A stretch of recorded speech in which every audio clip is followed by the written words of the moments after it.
I'm fighting for. That's my own sister. Waangalie vile mrembo. Hakuwa na mtoto hata mmoja. Hakuwa mezaa.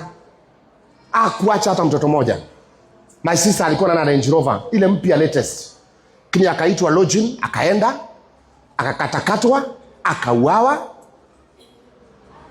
Juzi nilikuwa naambia Sky wangu, tabia zako hazina tofauti na my sister. Please change. Please my daughter. I don't want to lose you at a tender age. Nataka kukuona forever katika maisha yangu. Nataka kukuona. Maana mimi ndio nimekuzaa, siwezi kutakia mabaya. Na ndio maana kupeleka shule ya bei kali. Ndio maana nang'ang'ana na hiyo shule. Na make sure nimelipa school fees. Na hiyo pesa ningefanyia kitu kingine. I'm not a selfish father. If I'm a selfish father, matendo yangu ingeonesha. But I'm not. Huyo mtoto ile simu anatumia ni simu ya 160,000. Ile nimemnunulia anatumia. Nguo zenye anavaa, whatever anafanya under my care. Lakini angalia picha ya sister yangu. A very pretty girl, very beautiful girl. The life was cut short. Waangalia. Hata hii kanisa hakuna msichana mrembo kama huyu. Tuongee ukweli. Kuna mtu anafika hii level? But sasa ako wapi? Alizikwa? Ni Mungu alimuua? Ni mwanadamu? Tafadhali. Huyo mwenye alimuua alisikia huyu ni sister Akanyari. Wananipigia simu saa 6 usiku kuniitisha 1200, 1300, nikuta ma message mimi nimengorota. Mwenye alimuhajaka watoe pesa katika mifuko yake.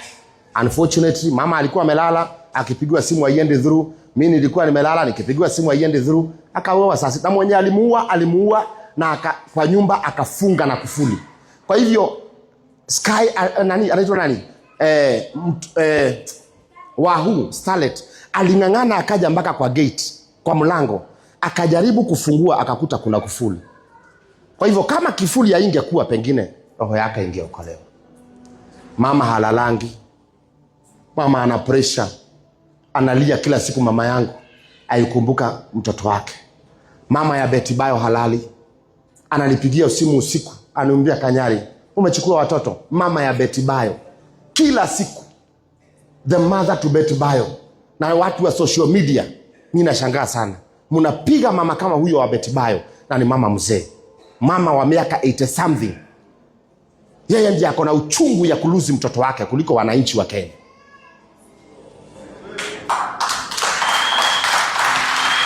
Ndio huyo Wahu, niko na yeye kwa gari. Si unaniona na yeye?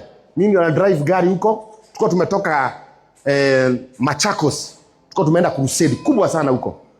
Mimi ndio na drive na yeye ako hapa. Tulia na yeye hiyo crusade. Alikuwa Mboni, alikuwa analala kwa shule. Tukahubiria watu.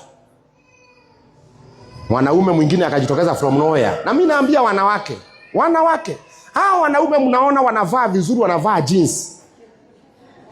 Wanaume wa jeans. Na wanaume wanajipaka mkorogo. Na wanaume ambaye mnawasaidia. Wewe mwanamke uko na ujinga, hata mimi nashangaa. Unalipia mwanaume nyumba. Na unamulipia sijui kukula chakula. Kwani umerukwa na kichwa? Hao ndio wanauaga watu. Huyu mwanaume alikuwa ameoa Betty Bayo. Huko anaishi Amerika. Hata hana nyumba.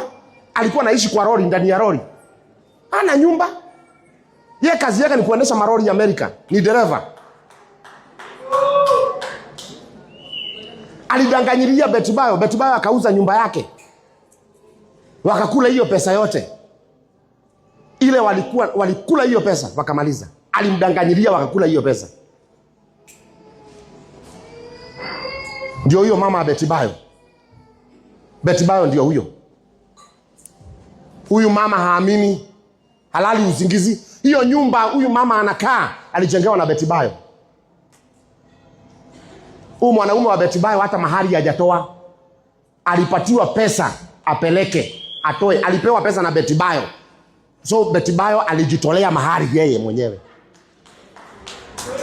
Ndiye afurahishe mama yake, amuoneshe huyu mwanaume ako sawa. Juu mwanaume mwenyewe ni handsome, mweupe, mnapendeaga wanaume weupe nini? Kina mjukuu. Nini mnapendeaga wanaume weupe? Sisi